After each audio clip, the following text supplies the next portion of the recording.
अब हम लोग पढ़ने जा रहे हैं मिडिल लेवल के फंक्शन के बारे में। समझना मैं जिस तरीके से समझा रहा हूं और नोटबुक ले लो उसी तरीके से लिख लेना, गारंटी देता हूं कि आपको एग्जाम तक याद रह जाएगा। मिडिल लेवल का काम जो होता है वो समझने के पहले यहां पे मैं टॉप लेवल लिखता हूं। टॉप लेवल्स के ऑर्डर को इंप्लीमेंट करने का काम होता है मिडिल लेवल वालों का। ठीक है, समझ गए? यहाँ पे जो भी टॉप लेवल मैनेजमेंट है वो ऑर्डर देगा किसको? मिडिल लेवल को। तो वो ऑर्डर्स को इंप्लीमेंट करने का काम होता है मिडिल लेवल वालों का। दूसरा एक और काम होता है कि जो भी टॉप लेवल में पॉलिसीज बनाई जाती है तो इन पॉलिसीज को बनाने में हेल्प करते हैं मिडिल लेवल वाले, टॉप लेवल वाले मैनेजमेंट का। आसान सी भाषा में समझा दूं तो जो भी टॉप लेवल मैनेजमेंट ने ऑर्डर दिया है उसको मिडिल लेवल मैनेजमेंट इंप्लीमेंट करेगी, और जो भी टॉप लेवल मैनेजमेंट पॉलिसी बनाना चाहती है उसमें middle level management top level की हेल्प करेगी। अब यहाँ पे बात समझना, जब ये लोग इन चीजों को इंप्लीमेंट करेंगे तो सबसे पहला ये लोग जो काम करेंगे वो करेंगे कि बजट बनाएंगे अपने डिपार्टमेंट का। ये बजट बना के प्रेजेंट कर देंगे टॉप लेवल वालों के पास। अब टॉप लेवल वाले इसको पास करते हैं नहीं करते वो उनकी प्रॉब्लम है। इनका काम है जो भी इनको काम करना है उसके लिए बजट बनाना और टॉप लेवल वालों के पास प्रेजेंट कर देना। अब ये लोग अपने काम को पूरा करने के लिए पॉलिसीज बनाएंगे, साथ साथ में अपने काम को पूरा करने के लिए रूल्स बनाएंगे, साथ साथ में अपने काम को पूरा करने का मेथड बनाएंगे। अब आप एक बात पे ध्यान देना कि मैं बार बार बोल रहा हूं अपने काम अपने काम।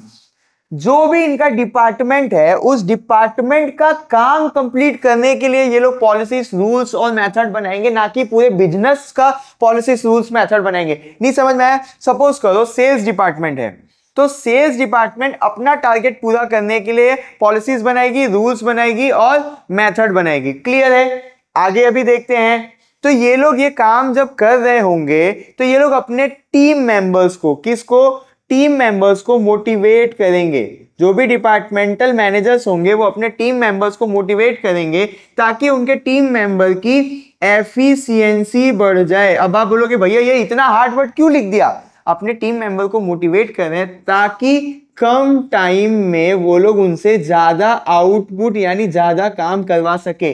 क्यों एक मैनेजर अपने टीम मेंबर को मोटिवेट कर रहा है? ताकि वो एफिशिएंट हो जाए, मतलब कि कम समय में ज्यादा काम करके दे तो उसके डिपार्टमेंट का गोल कम समय में अचीव हो जाएगा। अब इतना हो गया। इतना सब हो जाने के बाद जो मिडिल लेवल डिपार्टमेंट के अंदर मैनेजर्स हैं वो अपने टीम मेंबर से रिपोर्ट मांगेंगे। रिपोर्ट मांगने का मतलब है कि इंफॉर्मेशन मांगेंगे कि भैया बताओ आप लोग जो काम कर रहे हो वो मुझे पता होना चाहिए। अब ये लोग रिपोर्ट क्यों मांग रहे हैं? ताकि वो लोग उसके अंदर आइडेंटिफाई करेंगे। क्या आइडेंटिफाई करेंगे? कि कोई प्रॉब्लम तो नहीं आ रही है। अगर कोई प्रॉब्लम्स आ रही होगी तो उसका सॉल्यूशन निकाल के अपने टीम मेंबर को देंगे। आपके बुक ने सॉल्यूशन की जगह ऐसा बोला है कि मैनेजर्स अपने टीम को डायरेक्शन प्रोवाइड करेंगे। तो यहां तक सारा काम आपको समझ में आया? अब एक और चीज ध्यान देना कि ये सारी चीजें तो हो रही है, ये हम लोग बात कर रहे हैं किसी एक सिंगल डिपार्टमेंट के काम का। एक और चीज मैं आपको जो समझाना चाहता हूं वो समझ लो कि ये सारे डिपार्टमेंट वाले, अब सारे डिपार्टमेंट वाले कौन भैया? जैसे कि सेल्स डिपार्टमेंट वाले, जैसे कि परचेज डिपार्टमेंट वाले, जैसे कि मार्केटिंग डिपार्टमेंट वाले, ये अलग अलग डिपार्टमेंट वाले हो गए। बट ये लोग काम क्यों कर रहे हैं? बिजनेस को ग्रो करने के लिए। तो ये सारे डिपार्टमेंट वालों को एक दूसरे के साथ कोऑर्डिनेट करके चलना होगा।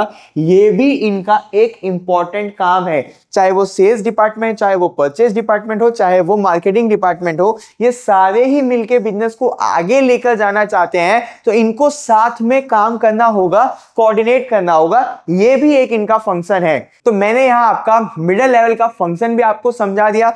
कोई भी डाउट आ रहा है बिना डरे मुझे कमेंट करना, इससे भी आसान तरीके से समझाने की पूरी कोशिश करूंगा। अभी के लिए इतना लिख लो क्योंकि ये लिखोगे तभी आपको याद रह जाएगा।